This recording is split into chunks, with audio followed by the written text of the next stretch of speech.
Hello friends, welcome to my channel. இன்றைக்கி நம்ம வீடியோவில் குட்டி குட்டி டிப்ஸ் தாங்க உங்களோட ஷேர் பண்ணியிருக்கேன்.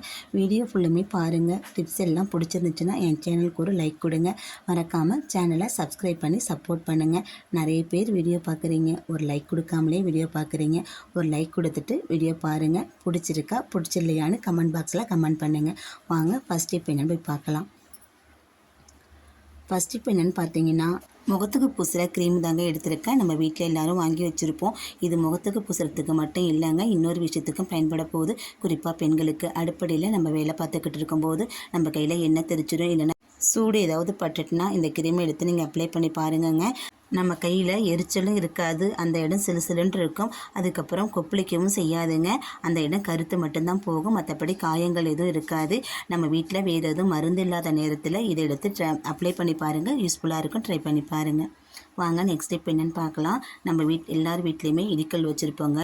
இஞ்சி பூண்டை தட்டி வச்சுட்டு நம்ம என்ன தான் கழுவி வச்சாலும் அதுலேருந்து இந்த இஞ்சி பூண்டு வாடை நமக்கு வந்துக்கிட்டே இருக்கும். அந்த மாதிரி வாடை இல்லாமல் இருக்க இந்த டிப்பை ட்ரை பண்ணி பாருங்கள். ஒரு பாத்திரத்தில் தண்ணி எடுத்துருக்கேன், அதில் இந்த ஒரு பொருளை மட்டும் சேர்த்து பாருங்கங்க. அதில் நியூஸ் பேப்பர் சின்ன சின்னதாக நம்ம கிழிச்சு போட்டுக்கலாம். நம்ம வேஸ்ட்டு நியூஸ் பேப்பர் இல்லை காகிதத்தால் எதாக இருந்தாலும் பரவாயில்ல போட்டுட்டு அதில் இந்த குழவையை தூக்கி போட்டுருங்க. அது மேலேயும் இந்த இருக்கிற நியூஸ் பேப்பர் எடுத்து பரப்பி போட்டுருங்கங்க. அது ஒரு 2 நிமிஷம் அப்படியே ஊறிக்கிட்டு இருக்கட்டும். அந்த ஊறலையுமே அந்த நியூஸ் பேப்பரை சின்ன சின்னதாக கிழிச்சு போட்டு கொஞ்சமாக தண்ணி ஊற்றி நீங்கள் அப்படியே எடுத்து 2 நிமிஷம் வச்சுட்டு நம்ம அதை சுத்தமாக தேய்ச்சி கழுவி எடுத்தோம்னாக்கா இஞ்சி பூண்டு வாடை கண்டிப்பாக கொஞ்சம் கூட இருக்கவே இருக்காதுங்க. நீங்கள் கண்டிப்பாக ட்ரை பண்ணி பாருங்கள். இதில் கொஞ்சமாக தண்ணி ஊற்றி ஒரு 2 நிமிஷம் ஊற வச்சுட்டு நான் உங்கள்கிட்ட கழுவி எடுத்து காமிக்கிறேன் பாருங்கள். நம்ம இந்த இடிக்கலுக்கு மட்டும் இல்லை, நம்ம கிரைண்டர் கழுவுறதுக்குமே இந்த பேப்பரை நம்ம யூஸ் பண்ணலாங்க. நியூஸ் பேப்பரை கிரைண்டரோட உள்ள குழவியில் நம்ம மாவெல்லாம் அள்ளிட்டு நம்ம கழுவும் போது அடியில் அரிசி அரைச்சி குறைன்னு இருக்கும். நமக்கு அள்ளும் போது கை கீறிக்கும். அந்த மாதிரி இல்லாமல் இருக்க இந்த நியூஸ் பேப்பர் கொஞ்சமாக தண்ணி தெளித்து நினச்சிட்டு நீங்கள் எடுத்து பாருங்கள். அடியில் இருக்கிற மண்ணுக்குன்னு எல்லாமே சூப்பராக நமக்கு வந்துடும். மேலே இருக்க சில்வருமே நமக்கு நல்லா க்ளீன் ஆகி வந்துடுங்க. இப்போ நான் அந்த இடிக்கல்ல சுத்தமாக தேய்ச்சி கழுவிட்டேன். இந்த பேப்பர்லேயே அந்த இஞ்சி பூண்டு வாடை எல்லாமே ஒட்டிக்கிட்டு வந்துடும். அது மட்டும் இல்லாமல் அழுக்குமே வந்துடுங்க. இந்த நியூஸ் பேப்பரை ஃப்ரிட்ஜில் கொஞ்சமாக சுருட்டி எடுத்து வச்சுட்டிங்கன்னா ஃப்ரிட்ஜில் நம்ம நான்வெஜ் எதுவும் வச்சு யூஸ் பண்ணும்போது வர அந்த துர்நாற்றமும் நமக்கு கொஞ்சம் கூட இருக்காது. நியூஸ் பேப்பரை இந்த மாதிரி பயன்படுத்தி பாருங்கள். உரல் கழுவுறதுக்கு, கிரைண்டர் கழுவுறதுக்கு, ஃப்ரிட்ஜில் வாடை இல்லாமல் இருக்கிறதுக்கு இந்த நியூஸ் பேப்பர் நமக்கு நல்ல உதவியாக இருக்கும். சுத்தமாக அதை தேய்ச்சி கழுவியாச்சு. நமக்கு உரலும் உலக்கையும் சுத்தமாயும் இஞ்சி பூண்டு வாடையும் இருக்காது. ட்ரை பண்ணுங்கள். வாங்க நெக்ஸ்ட் இப்போ என்னென்னு பார்க்கலாம். நம்ம எல்லார் வீட்லேயும் இஞ்சி வாங்கிட்டு வருவோம். வாங்கிட்டு வந்துட்டு நம்ம கத்தியை வச்சு தான் அதை சுரண்டுவோம், இல்லைன்னா அதோட பீலர் வச்சு நம்ம சுரண்டும் போது இஞ்சி நிறைய நமக்கு வேஸ்ட்டாக போகுங்க. அந்த மாதிரி இல்லாமல் இஞ்சி சுரண்டுறதுக்கு நம்ம வீட்டில் இருக்க சல்லடையை பயன்படுத்தி பாருங்கங்க. டீ வடிகட்டுற சல்லடை இல்லைனா இந்த மாதிரி அரிப்பு சல்லடை, ஏதாச்சும் சல்லடையை வச்சுக்கிட்டு அந்த இஞ்சியோட தோலை அது மேல் பக்கத்தில் வச்சோ இல்லை பின்பக்கம் திருப்பி வச்சோ நீங்கள் நல்லா சுரண்டி கொடுத்தீங்கன்னா இஞ்சியோட தோல் மட்டும்தாங்க வரும். இஞ்சியோட சதை எதுவுமே பேந்து வராது. நமக்கு இஞ்சி நல்லா மிச்சமாக இருக்குங்க. இங்கே பாருங்கள், இஞ்சியில் உள்ள தோல், மேல் தோல் மட்டும்தான் நமக்கு வெளியாகி வருதை தவிர்த்து இஞ்சி கொஞ்சம் கூட வேஸ்ட்டே ஆகாது. மேலே சித்திரத்துக்கு முடியலைன்னா நம்ம அடிப்பக்கம் திருப்பி வச்சு கூட நம்ம அதில் உள்ள தோலை நம்ம க்ளீன் பண்ணி எடுத்துக்கலாம். நான் ஸ்பீடாக தான் நான் காமிச்சிருக்கேனே தவிர்த்து நான் ஸ்கிப் பண்ணிவிட்டு காமிக்கல.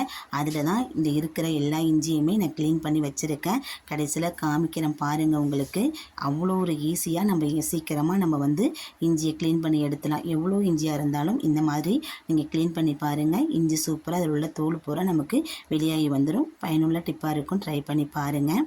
நான் பாருங்கள், எல்லா இஞ்சியுமே நான் சுத்தமாக தோல் உரிச்சிட்டேன். பின்னாடி பக்கத்தை திருப்பி காமிக்கிறேன். தோல் பூரா இந்தாலும் அப்படியே இருக்குது பாருங்கள். தோலும் அந்தண்ட போகாது. நமக்கு அந்த இடம் மட்டும்தான் வேஸ்ட் ஆகும். ட்ரை பண்ணி பாருங்கள். பயனுள்ளதாக இருந்துச்சுன்னா வீடியோக்கு ஒரு லைக் கொடுங்க. வாங்க நெக்ஸ்ட் இப்போ என்னென்னு பார்க்கலாம்.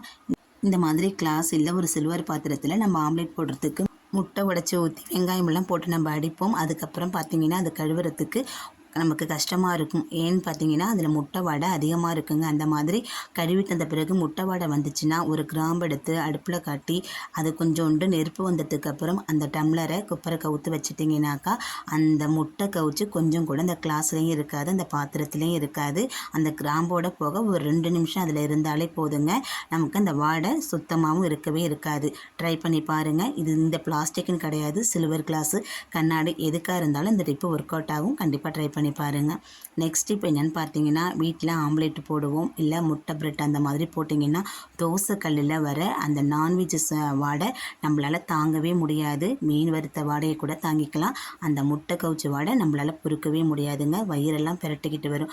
அந்த மாதிரி நேரத்தில் நம்ம அப்படியே சிங்கில் வச்சு கழுவுனோம்னா சிங்கையும் இந்த வாடை அடிக்கும், நம்ம கழுவுற அந்த பஞ்சிலையும் இந்த வாடை வரும். அந்த மாதிரி வராமல் இருக்க அந்த ஒரு பொருளை மட்டும் சேருங்கங்க. நான் வினிகர் சேர்த்துருக்கேன், இது கூடவே நான் தூள் உப்பு சேர்த்துருக்கேன்.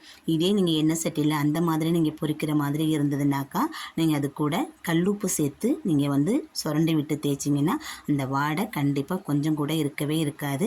தேய்ச்சி விட்டுட்டு ஒரு நிமிஷம் அப்படியே விட்டுடுங்கங்க. விட்டுட்டு நீங்கள் நல்லா தேய்ச்சிட்டு நீங்கள் தண்ணியில் ஊற்றி கழுவுனீங்கன்னா அந்த சிங்கிலையும் இந்த வாடை இருக்காது, அந்த தோசைக்கல்லையும் வாடை இருக்காது, கையிலேயே நமக்கு வாடை வீசாதுங்க.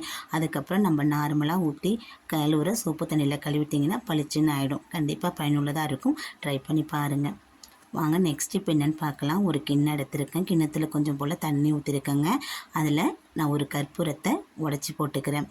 அதுக்கப்புறம் ஒரு 4 கிராம்பு எடுத்து அது கூட சேர்த்துக்கிறேங்க. நான் அப்படியே முழு கிராம்பு போட்டிருக்கேன், நீங்கள் தட்டி கூட சேர்த்துக்குங்க. சேர்த்துட்டு இது என்ன பண்ணலான்னு பார்த்தீங்கன்னா, நம்ம வீட்டில் கரப்பாம்பூச்சி பள்ளி தொல்லை இருக்கும் பார்த்தீங்களா, அந்த தொல்லை இல்லாமல் இருக்கிறதுக்கு இந்த தண்ணியை கொண்டு போய் நம்ம பாத்திரம் கழுவி வச்ச இடத்துல இல்லை நம்ம மல்லிகை ஜாமான் வச்சுருக்க இடத்துல அப்படியே வச்சு விட்டுட்டிங்கன்னா அந்த வாடைக்கு கரப்பாம்பூச்சி தொல்லையும் இருக்காது, பள்ளியும் அந்த பக்கம் எட்டி கூட பார்க்காதுங்க. கண்டிப்பாக பயனுள்ளதாக இருக்கும், ட்ரை பண்ணி பாருங்கள்.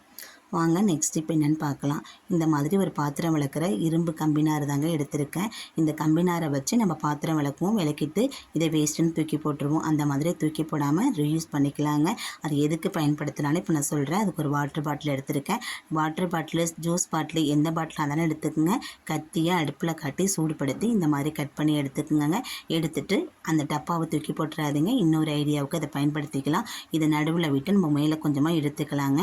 இழுத்துட்டு இதில் ஒரு நூலோ இல்லை ஒரு லப்பர் பண்டோ போட்டு நம்ம கட்டிக்க வேண்டியதான். நான் லப்பர் பண்டு போட்டு கட்டிக்கிறேன். அந்த முகனையில் விட்டுட்டு நடுவில் விட்டு லப்பர் பேண்டில் ஒரு முடிச்சு போட்டு விட்டுட்டிங்கன்னா லப்பர் பேண்டு ஸ்ட்ராங்காக இருக்கும், அந்த முடிச்சும் அவுந்து வராதுங்க.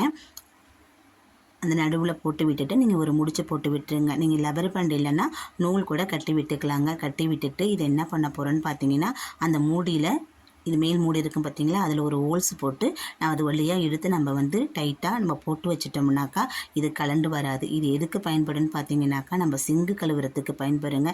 நம்ம கையை வச்சு தேத்தி கழுவிக்கிட்டு இருப்போம், அந்த மாதிரி கழுவாமல் இதை வச்சு நம்ம கழுவிட்டு ஒரு இடத்துல நம்ம மாட்டி விட்டுட்டோம்னா அதில் உள்ள தண்ணியும் கீழே வடிஞ்சிடும், நமக்கு சுத்தமாகவும் இருக்குங்க.